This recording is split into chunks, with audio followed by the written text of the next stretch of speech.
Setelah Kari pergi, Pablo bertanya, siapa pria narsis itu?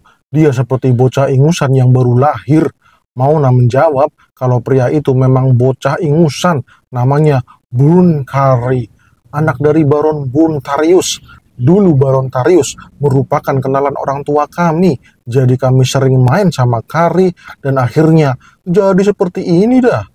Hoi hoi hoi, Buntarius jadi Baron, dia jadi bangsawan, beneran nih?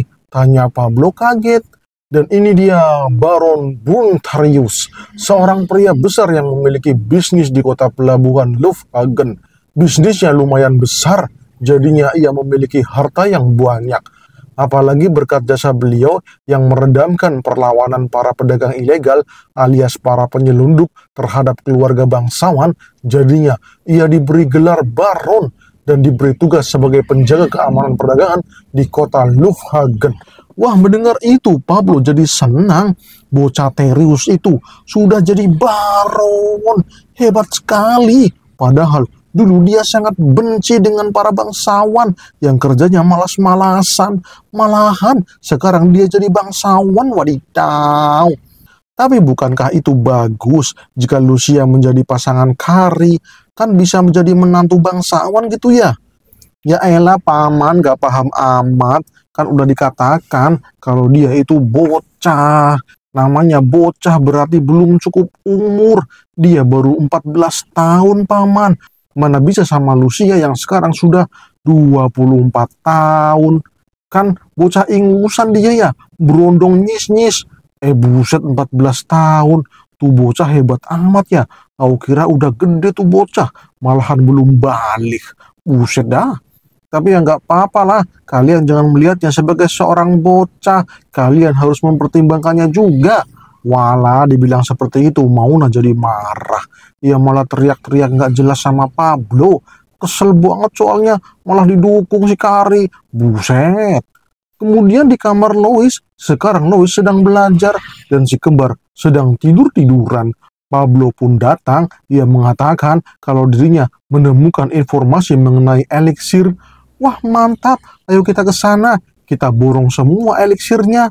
Mendengar Lois mau pergi, Han dan Hani mau ikut.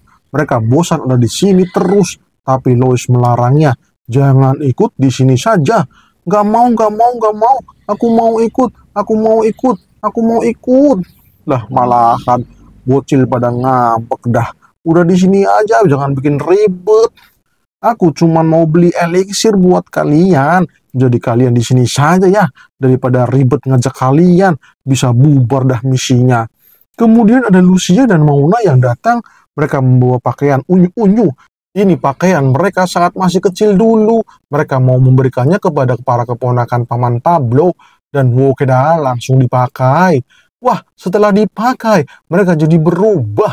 Mantap, keren ini pakaiannya. Lucia dan Mauna senang sekali melihat para bocil itu mengenakan pakaian tersebut. Imut-imut jadinya.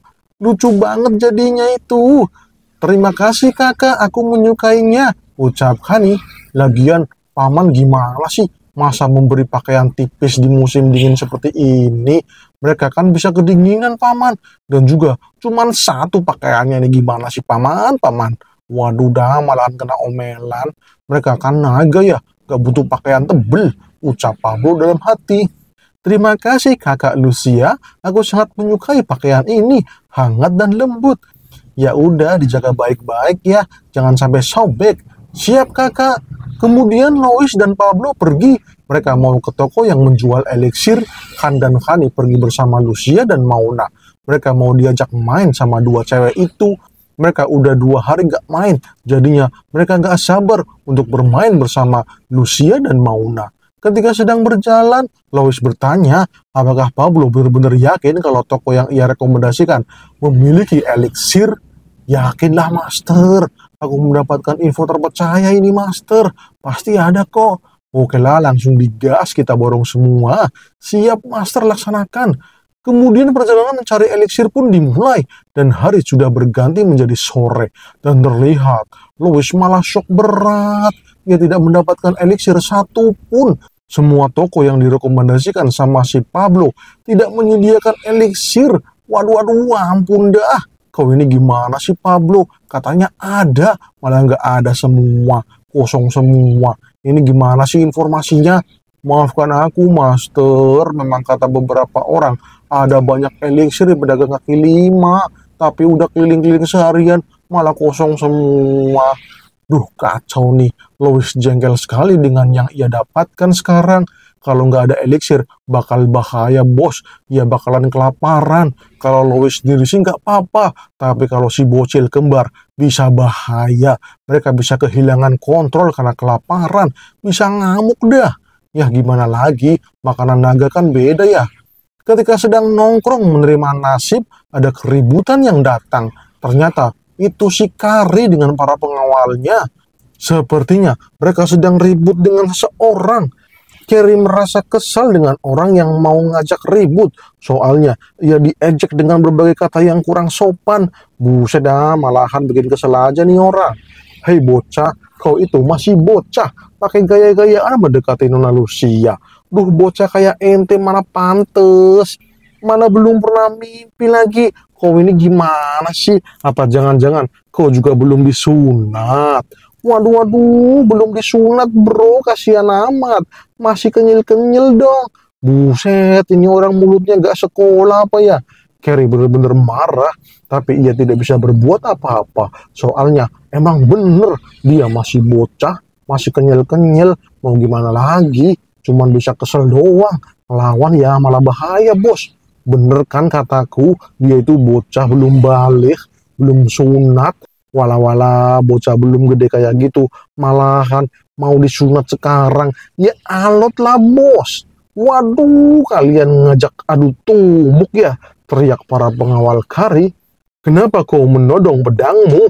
Apa pedang itu menandakan kalau Baron Bruntarius mengajak geng Damon untuk bergabung dalam adu tumbuk menumpahkan cairan merah? Waduh, pengawal Carrie langsung panik. Mereka mulai ketar-ketir dengan nama geng Damon. Majulah anak kemanja, kau akan merasakan adu tumbuk yang sesungguhnya. Buset, buset, buset, buset. Carrie dan pengawalnya langsung panik melihat geng Damon maju dengan senjatanya. Mereka sudah siap untuk saling memuncratkan cairan merah. Kau itu kehilangan akalmu ya. Ayahku adalah Baron Bruntarius. Dia adalah bawahan langsung dari Count di kota Lufhagen. Kalian jangan memacam-macam dengan ayahku. Kalau tidak, kesatria Count akan datang dan membunuh hanguskan geng Damon. Teriak Kari. Lah ini bocah malah ngomong gak penting. Aku tidak keberatan jika demikian. Soalnya kita akan membawa kalian semua dan membuat monumen kuburan untuk kalian tiduri. Jika kalian semua tidak ada yang melapor dengan kejadian ini, maka kalian bakal tinggal nama doang. Soalnya orang-orang akan bergosip kalau kalian itu diserang bandit, bukan diserang kami. Hei, apa maksud kalian? Apakah tidak ada saksi membuatmu senang? Dari tadi aku berdiri di sini, aku tersinggung karena tidak dianggap. Kau pikir, kau melihat apa, ha? Udah segede gini nggak bisa dilihat. Teriak Pablo kencang. Kalian ini udah mau maghrib bukannya nunggu buka puasa, malahan mau adu tumbuk, pakai ngancem segala. Dasar kurang kerjaan amat kalian ini. Wah, Kari merasa terbantukan oleh pria besar itu. Ia tidak mengenalnya, tapi ia ingat kalau pria besar itu adalah pria yang ada di penginapan Siren tadi pagi. Bocil itu juga ada di penginapan itu. Orang baru datang di kota ini tidak usah ikut campur masalah kami. Lebih baik kalian diam dan tidak macam-macam. Kecuali cairan merah kalian mau ditumpahin di sini. Hei Zekia, kenapa kau memanggilku orang baru? Aku ini Pablo. Pablo, kau gak kenal ya? Aku baru meninggalkan kota ini 20 tahun yang lalu. Malah kalian udah pada lupa. Apa waktu itu kalian masih pakai popok? Wah, Pablo, itu Pablo. Beneran Pablo, sang pemimpin Iron Blood X. Oh, kau tahu ya nama Iron Blood X? Akulah Pablo, sang Iron Blood X. Hati-hati kalau ngomong sama aku, bro. Carrie jadi penasaran dengan Pablo. Ia pun bertanya, emang siapa Pablo itu? Si pengawal pun menjelaskan, kalau 20 tahun yang lalu, Bos Tarius yang masih muda selalu mengalami kesulitan dalam berdagang. Ia selalu mendapatkan ancaman dari berbagai macam geng. Dan hanya Bos Pablo yang dapat melindungi Bos Tarius dari ancaman-ancaman itu. Dan ia selalu menolong Bos Tarius apapun keadaannya. Itu artinya dia sang penyelamat yang selalu dibicarakan ayahku. Pablo, sang Iron Blood X. Mantap! Wah, Bos Pablo, aku Carrie, aku anaknya ayah Tarius. Aku senang sekali bisa bertemu dengan Anda, Bos Pablo. Ayahku selalu membicarakan Anda yang hebat, kuat, gagah perkasa. Wah, pokoknya Anda adalah satria yang sangat luar biasa. Anda adalah orang yang sangat berjasa kepada ayahku. Aku sangat senang bisa bertemu dengan Anda, Bos Pablo. Hei, jangan bikin masalah lagi. Kita cuma mau nyari eliksir. Protes si Lois. Maaf, Master. Biar gak bosan gitu ya, Master. Jawab Pablo. Si Damon pun menghampiri Pablo. Ia juga merasa senang bisa bertemu dengan sang legenda kota Lufthagen, Pablo Iron Blood X. Ia merasa terhormat. Namaku Damon Bronkos. Aku adalah seorang pebisnis yang terjun di dunia modis. Barangkali Anda tertarik dengan berbagai macam model pakaian atau yang lainnya gitu ya. Anda bisa datang ke tempatku. Ketika Damon sedang bicara, Lois menyadari sesuatu. Ia melihat aura hitam pekat mengalir dalam tubuh Damon. Aura apa itu? Kenapa hitam sekali? Geng Damon pun minta maaf dan mereka pamitan. Mereka langsung pergi dari hadapan Pablo. Soalnya hal ini cuma kesalahpahaman saja. Jadi jangan dijadikan masalah yang serius. Semoga hari Anda menyenangkan, Master Pablo. Aku merasa senang bisa bertemu denganmu. Aku nantikan pertemuan kita selanjutnya. Ucap Damon sambil OTW pergi. Lah, udah selesai. Padahal belum adu tumbuk. Gak jadi olahraga dah.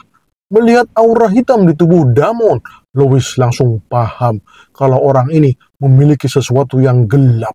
Pasti sihir dark magic atau sesuatu yang lain seperti makhluk dark continental. Ia perlu diwaspadai, jangan sampai lengah. Orang ini pasti akan membuat masalah serius di kota Lufthagen.